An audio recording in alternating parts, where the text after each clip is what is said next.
Assalamualaikum warahmatullahi wabarakatuh. Kita bertemu di mata kuliah Hukum Pidana dan Acara Pidana pertemuan ketiga dan keempat.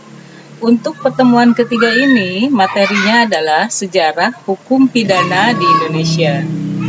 Hukum pidana termasuk ke dalam hukum publik, yaitu hukum yang mengatur hubungan antara negara dan perseorangan.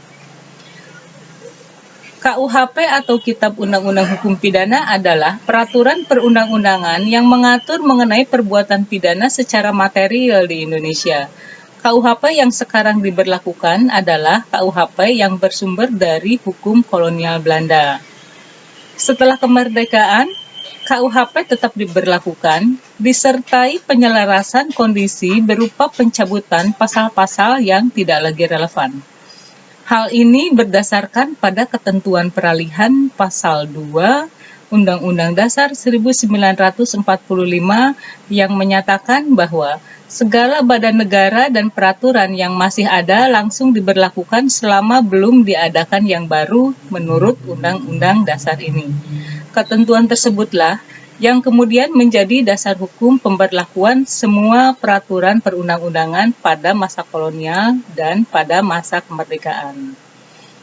Pemberlakuan Kitab Undang-Undang Hukum Pidana di seluruh wilayah Republik Indonesia baru diberlakukan tanggal 20 September 1958 dengan diundangkannya Undang-Undang Nomor 73 Tahun 1958 tentang menyatakan berlakunya Undang-Undang Nomor 1 Tahun 1946 Republik Indonesia tentang peraturan hukum pidana untuk seluruh wilayah Republik Indonesia dan mengubah Kitab Undang-Undang Hukum Pidana sebagaimana yang dinyatakan dalam Pasal 1 Undang-Undang Nomor 7 Tahun 1958 yang berbunyi Undang-Undang Nomor 1 Tahun 1946 tentang peraturan hukum pidana dinyatakan berlaku untuk seluruh wilayah Republik Indonesia. Meskipun Kitab Undang-Undang Hukum Pidana telah diberlakukan secara nasional, tidak berarti bahwa upaya untuk membuat sistem hukum pidana yang baru terhenti. Upaya melakukan pembaharuan hukum pidana terus berjalan semenjak tahun 1958 dengan berdirinya Lembaga Pembinaan Hukum Nasional sebagai upaya untuk membentuk KUHP nasional yang baru. Seminar Hukum Nasional yang pertama yang diadakan pada tahun 1963 telah menghasilkan berbagai resolusi yang antara lain adanya desakan untuk menyelesaikan Kitab Undang-Undang Hukum Pidana Nasional dalam waktu yang sesingkat-singkatnya. Sebenarnya sudah beberapa kali ada usaha perbaikan KUHP dengan pembuatan rancangan KUHP. Namun, sampai saat ini, rancangan undang-undang KUHP tersebut masih mengalami berbagai kendala dalam pembahasan pasal-pasalnya dan belum bisa disahkan oleh DPR. Selanjutnya, di pertemuan yang keempat, di pertemuan ketiga ini Anda bisa baca materinya di e-learning, ya. Untuk di pertemuan keempat ini, materinya adalah kesalahan dan percobaan. Berkaitan dengan asas hukum pidana, bahwa tidak dipidana jika tidak ada kesalahan. Maka, pengertian tindak pidana itu terpisah dengan dimaksudkan pertanggungjawaban tindak pidana. Tindak pidana hanyalah menunjuk kepada dilarang dan diancamnya perbuatan itu dengan suatu pidana. Kemudian, apakah orang yang melakukan perbuatan itu juga dijatuhi pidana sebagaimana telah diancamkan akan sangat tergantung pada soal apakah dalam melakukan perbuatannya itu si pelaku juga mempunyai kesalahan. Dalam kebanyakan rumusan tindak pidana, unsur kesengajaan merupakan salah satu unsur yang terpenting.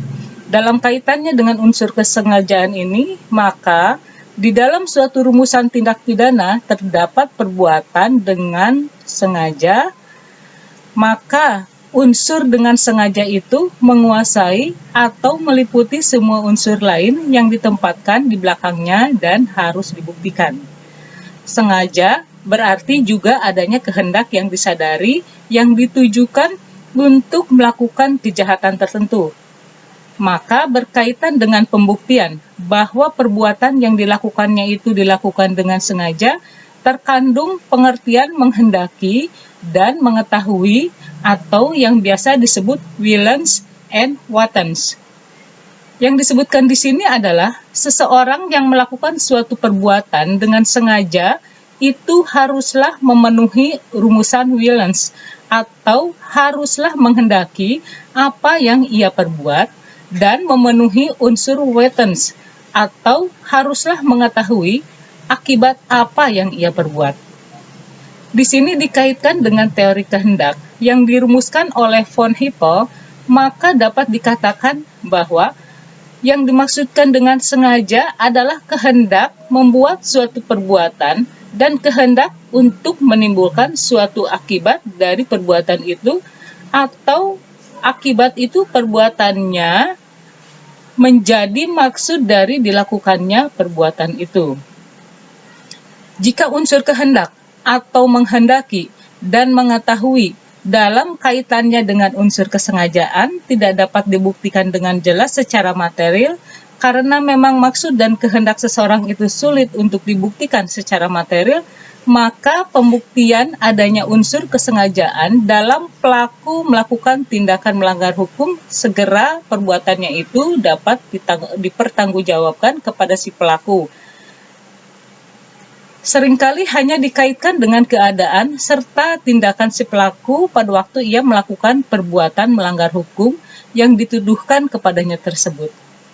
Di samping unsur kesengajaan di atas, ada pula yang disebut sebagai unsur kelalaian atau keapaan.